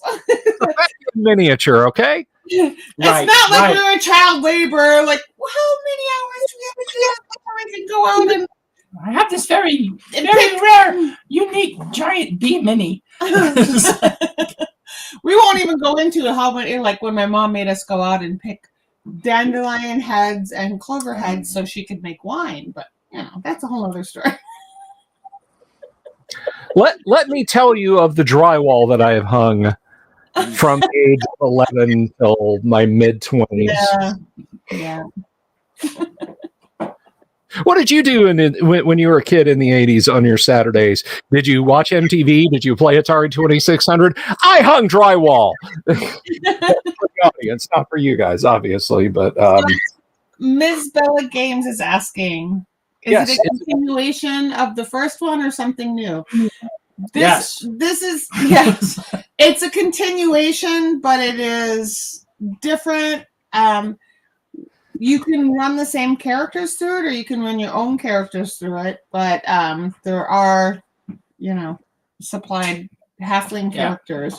But it is definitely up a couple of notches. It is. Yeah. More monsters. More traps. Less stuff. More puzzles. You saw the movie. Yeah. If you get the AD&D conversion, more spheres of annihilation, but that's right. We're still going to provide a series of 5e pre-gen characters. Just so if somebody just wants to unpack it and just run, they can. Absolutely. And if you want to just run, it's sort of the idea. So the land, this thing, the Dundle. Dundle. Yeah, Dundle is it's an island country. And the idea was if somebody wants to run as a world, they can, but they can just pick it up and drop it south of anything and drop it into their campaign. If you just need a break and you're tired of world building, that we wanted to give something that people can just plug in and run with it. The problem is as we're spending time in this world, it's becoming more and more complicated, and we keep adding history. And it was this morning. Was it this morning? I don't know. It's a blur. Heidi says, we need a piece of art. And every time I talk to Chet about art, it's like, oh my God, my wallet's like, And we needed another piece of art because we realized it was this thing that we were talking about. It's very important. And I said, it's a major part of what we're doing. We need to have something with this being in it. Right. And so it's like, who's the right person? I said, it's got to be Chet. Right. Yeah. Wow. I was like, so anyways, we commissioned, I think it was this morning. I don't know. Or yesterday. I haven't slept a full night. That's the other thing about the rib is when I relax and the lung deflates, I sort of wake up. Yeah, I know. World's smallest violin. She was like, she had her hand on my rib, and I was like taking breaths, and I was moving my arm. She's like, "Wow, you can feel that moving around." I was like, "Right, I know, I can." Gotta be Chet, yes.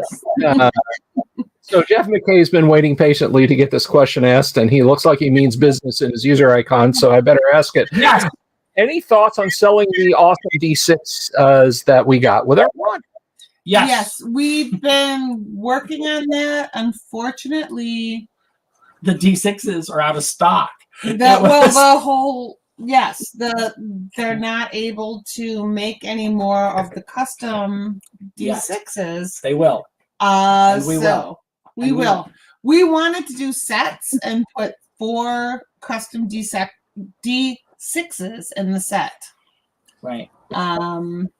You could generate characters, and I wanted to do 3D6s, but no, I want to do 4D6s. And she was like, "You're a wuss. They need 3D6s to roll characters, as God intended." And my dad used to make us roll 3 in order. Right. So there will be sets. We've talked to people from chat. There will be sets. And share that with my co-host. Now, look, I will tell you, I'm a 4x6 arranged to taste DM. Maybe it was 4, but it had to be in order. I think it was 4, but it had to be in order. And that was cruel. Because you're like, I want to be this. And you're like, oh no, I suck. And we were just kids. We were like, Amelie and Zoe, like, no. Anyway, sorry. No, my co-host Kyle is like, I've told him before, like, look, Gary says the first system of character creation in the player's handbook is 4 dice X, drop lowest to range to taste. And his response is, well, Gygax went soft in AD&D, then 3 dice X. And I'm going to clip that and show it to him. No, Kyle, Gygax didn't go soft. Bob Jester, Another NPC. are you other die types for future Kickstarters like a D12, D8, set of D10s, etc.? Death Angel Shadow, 4d6, drop the lowest, optional rerolls on ones.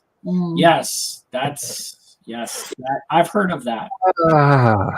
It's coddling, but I've heard of it. He made us just go. It was 4. We could drop them, but it had to be in like order, and it was like, I remember I was like, oh, it was rough. But there is a thing here. So I mean, they're supposed to be heroes. So, dropping 1 die or dropping the ones, I kind of get it. You're not. But I got to tell you, the most fun I've ever had playing in an RPG, I picked up, I went and I sat down. It was a game I wasn't even supposed to be in. And I walked in the room and these people were like, hey, you should play with us. And it was a Call of Cthulhu game. And I don't even remember what the system was. I don't even actually think it was Call of Cthulhu, but they handed me this character, and it was like this 60-year-old chain-smoking cocktail waitress. And so this was my character, which I was like, I could totally play this character. And I was playing this character, and it was and she sucked. She was the worst character ever. But honestly, I had 4 hours until she went, completely insane and tried to kill one of the other characters. I absolutely had a great time, and I think like her strength stat was, like 5, and she was just, but it was fun. I mean, we had to play. You had to get into the character. And I know everybody got sick of me, because, I think I'm going to try to shoot it with this gun. You did that in one of my games. I know. I made you were Edwin. Ida Kimmelman. Ida Kimmelman. It was, Heidi used to run games with Edwin Stoliker. Yeah, Edwin Stoliker, and I played Ida Kimmelman in one of the games, and he was so frustrated with me. We Bob Jester 28. We would love to do that. Yeah. There are definite restrictions on the suppliers who will do that, and so it takes really, really large orders. So, like our D20s, we had to order 1,000. We had to order 1,000, and they want the money up front before they even deliver the first dice. Yeah.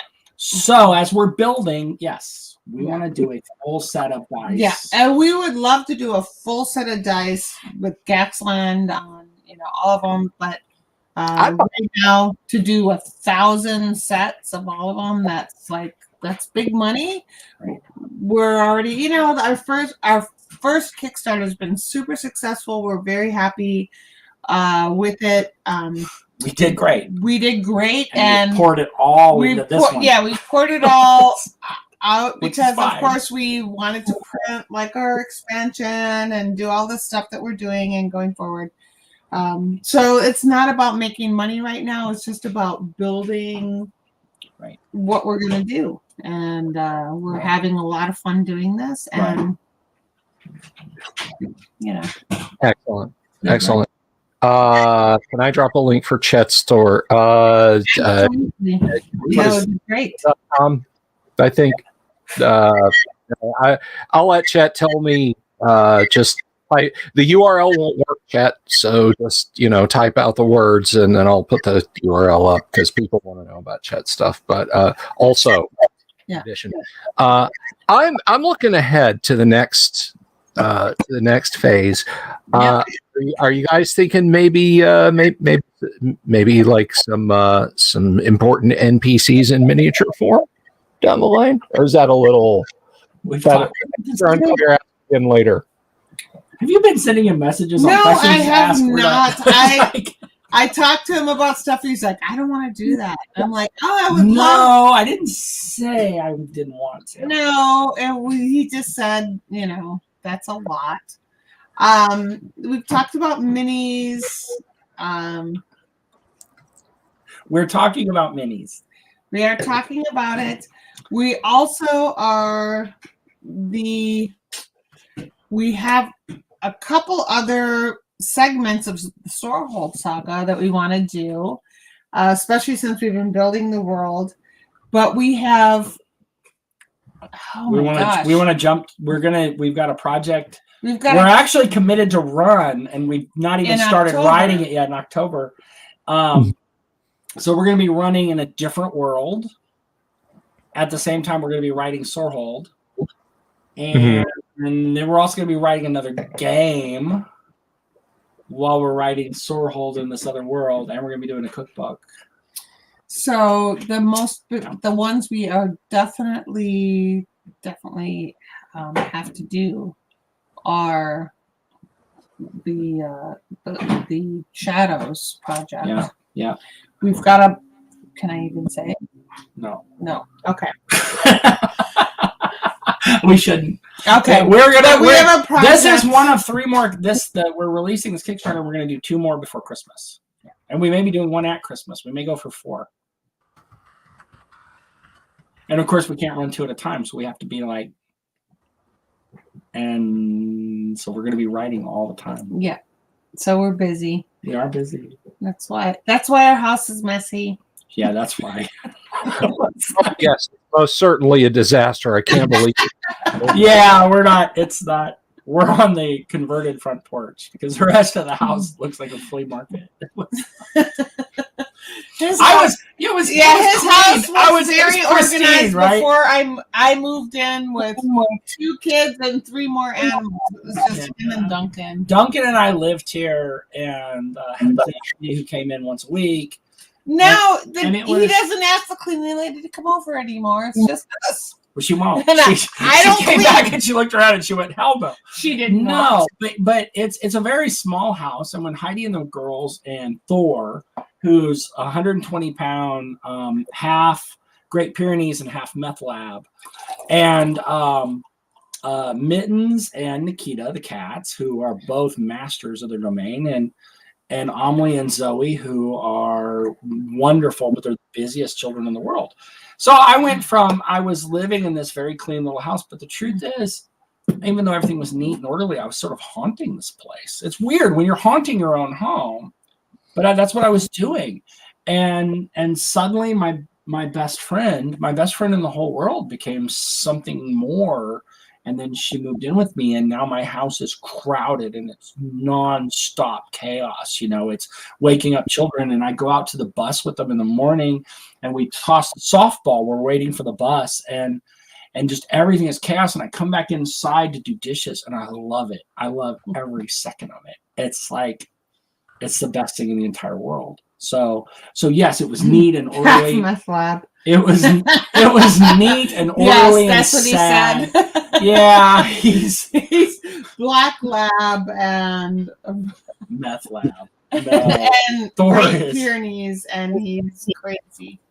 So it's 1,165 square feet of chaos, and it's brilliant. Excellent. It's brilliant. Well, the story, and I've told the chat this, that my studio, which people have said, "Wow, you must have a big space." Yes, my studio is massive and expansive. I'm just sorry I can't put the camera.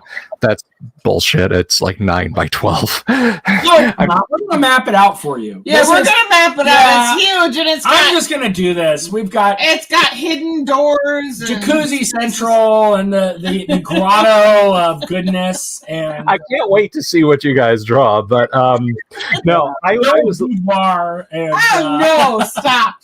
No. What's a boudoir? Like a week. I just looked up boudoir. I apologize. He's wrong. Just don't listen to him. He's wrong. Eric, you and I will talk about that map feature later. Anyway,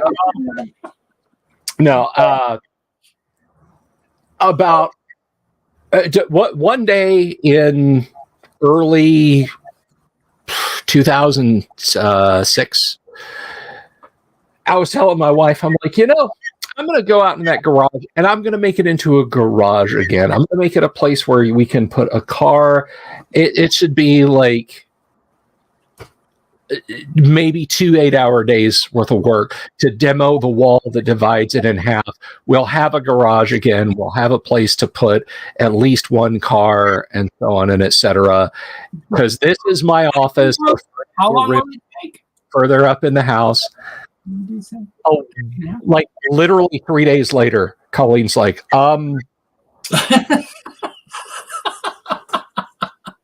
guess what? Needless to say, this is my office. That's the wall that was going to be demolished, and somebody else is in the room that was my office. So, yeah, I get the space thing, but because I dragged an air conditioning duct in here, this counts as house square footage for purposes of sale and tax assessment. So, yay! Yes. Lapdog. Yes. Oh, Thor is 120-pound lapdog. He is. He doesn't know anything. Duncan weighs 25 pounds. He's a Lhasa Apso, and he's 15. He's ancient, and he bosses Thor around unmercifully. It is so funny. He takes Thor's bed. He takes Thor's toys. He takes Thor's food. It's the funniest thing. That's anyway. Yeah. Thor is convinced he's a lapdog, and Duncan knows he's half alligator. Doug is a big fella. No, thankfully, Thor, the other day I put down, I had made something in a pan and there was like extra, like, grease and, hamburger leftovers. So I put down the big pan on the floor and they both went over there to eat it. And Duncan came over there and they were both looking at it. And then Duncan he jumped up and started biting Thor in the neck. And I was like, oh my God. And Thor backed up and went, oh my God. And I was like, oh my God. Because if Thor would, if he figured it out, it'd be one bite. But, yeah, one bite and he would take him out. But he's not. He's like, Anyway, dog talk. Sorry. Yes, we do dog talk. He has huge, big, giant teeth, but he doesn't know he's a big, giant dog. So it's okay. Right. I've often said that the Great Pyrenees are just Labradors wearing powered armor. Right. He's a good boy. No, he's not. He is not a good boy. But he's a sweet boy. He is. He is sweet and he's loving, but he's the worst dog ever. It's not. And I wouldn't trade him. But and when you say you're a good boy, you're lying. He is not good. He is not good. So mean. Oh, it's he's true. He's a lapdog. He's a sweetie. Yeah. He is sweet, and I love him, and I don't mind going outside with him at 1 a.m. But he is not a good dog. At 1 a.m. and 3:30. 3:30, right? And then I wake up wondering why, it's 1,000 million degrees in the bed, and he's laying on top of me. He comes in bed and he climbs in and he cuddles. Yeah. When we first got Zeus, 11 years ago now, he would make my kids late for school because, and he's never supposed to be on the bed. Like he's not, no. He would slowly, like after my wife went to work and I was still in bed and I had to take the kids to school an hour later, he would slowly creep up onto the bed. Yeah. And lie down on my legs and keep me warm and immobile. And I would miss all the alarms and everything because the dog was keeping me comfy. Yes. Yeah. Good dog. Yeah. So that was so. We're devolving into pet talk. Does anyone have any questions? Right. Yes. Let's go. Let's go back into. Sorry. No. Any more questions for Heidi and Eric? I have a question. Would you guys consider doing like a campaign world volume, or dare I suggest a boxed set down the line once you've published your series of modules? Yes. Yes. Fair enough. We've talked about this hardcover too. bound. Yeah, hardbound, orange spine with a Gygax on the spine. Right. I know, right?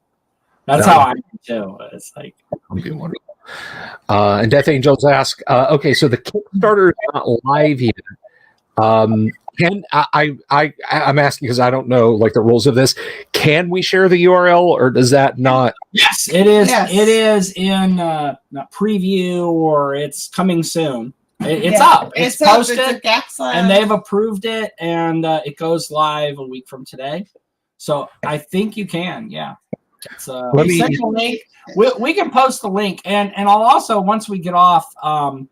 I'll take just a minute and I'll post the coupons I was talking about for free shipping if somebody wants. But honestly, if you want a better deal, just go get it on the Kickstarter. Because Okay. just wait a week if you want the other modules.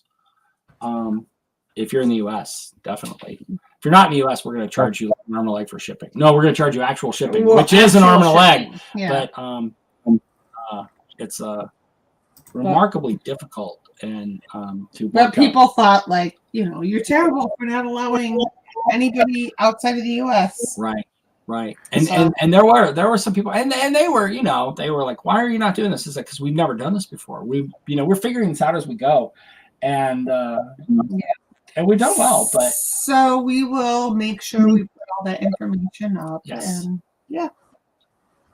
This is committed to video, by the way. Chet, you're done, dude. That's like a contract. That's like, hang on, I need my phone, so I'm gonna take a picture of that. Don't take it down, because that is. I got print screen. I am pasting that. That is, I will email it to you and my lawyers. That's right. Oh, Chet. That is, Chet. Absolutely no. That's although it might not really be Chet, it might be somebody wearing his hat of disguise. That's right. Because did you see Chet's hat of disguise? Yeah. I haven't seen Chet's hat of disguise. Did you wear it?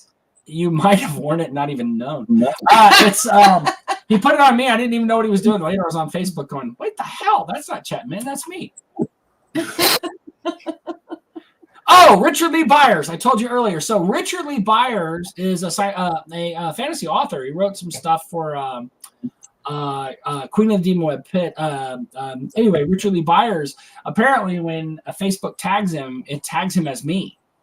And Right. I notice sometimes I'm doing Facebook, and Facebook recognizes me and tags as Richard Lee Byers, which is really cool because he's a well-known author and he's a somebody, and I'm not.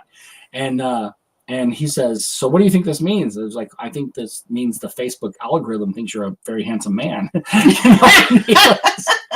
So, Oh, wait. I didn't mean to. and we've been friends ever since. But yeah, thanks for laughing. That helped. Chet says that was the auction hat of disguise at Gary Con. I have not seen the hat of disguise, or maybe I have and I just didn't know it because We got it from Luke.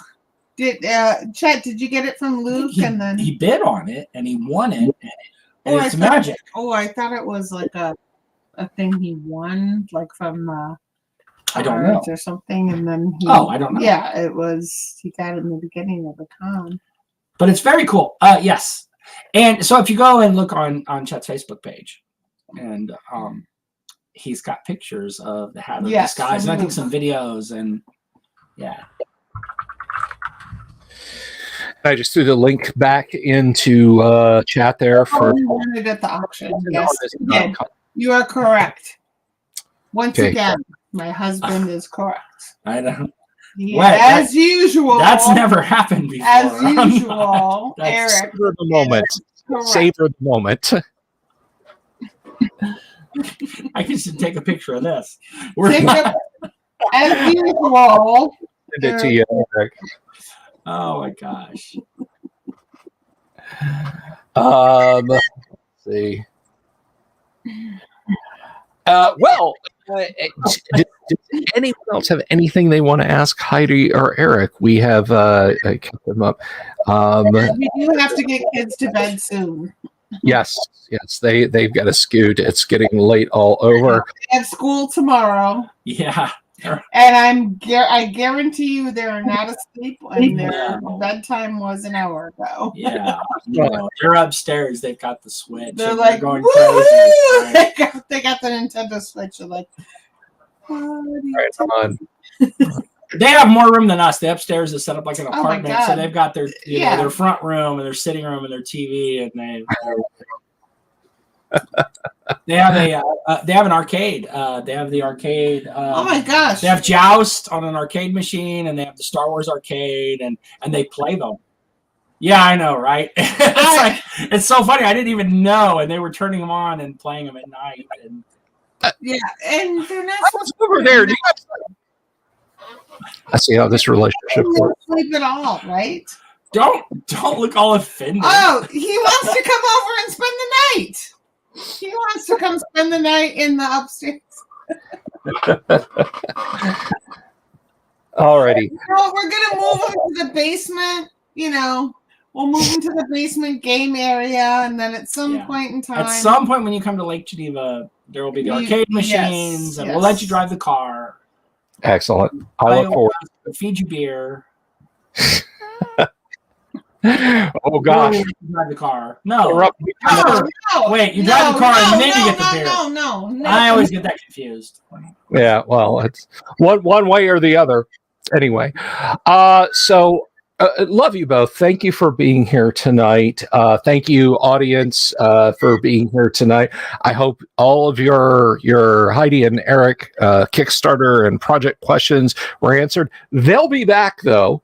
They'll be back as we near the end of or get to the end of this particular Kickstarter. And I'll be back tomorrow.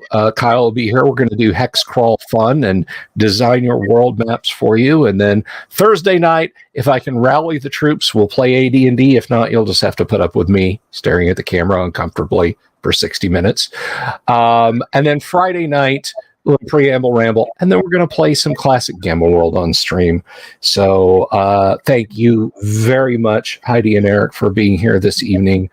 Thank you, audience. And I will. I don't care. I don't care what you say about them. They're a great audience.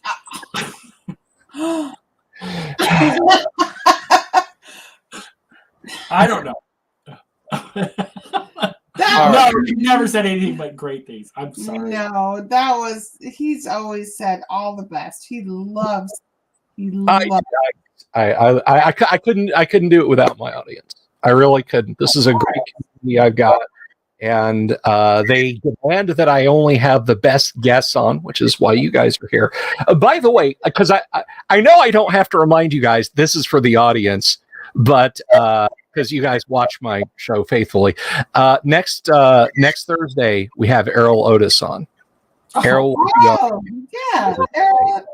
7:00 Eastern, so 6:00 your time. Errol will be here, and we're going to talk to him about art, about TSR stuff, and stuff he's done since then, because Errol is a multimedia genius and has a whole bunch of stuff I'm sure that he's going to want to talk about. So we'll see Errol next week. And until then, bless you all. Thank you, Heidi and Erik, for being here. And I will see everyone next time. And let's go ahead and get out of here with some Owl Bear, shall we? Let's do it. Have you seen my owl bear?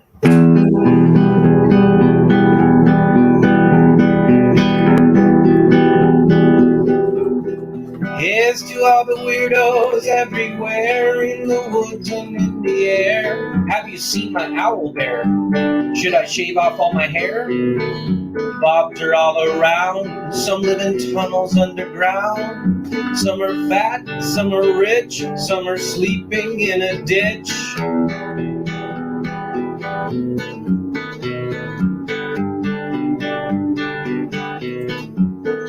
Can you ride a crooked horse without a saddle way off course? Naked as a toad all the way to Smoky Joe's. Have you seen the little creep driving fast in his little green Jeep?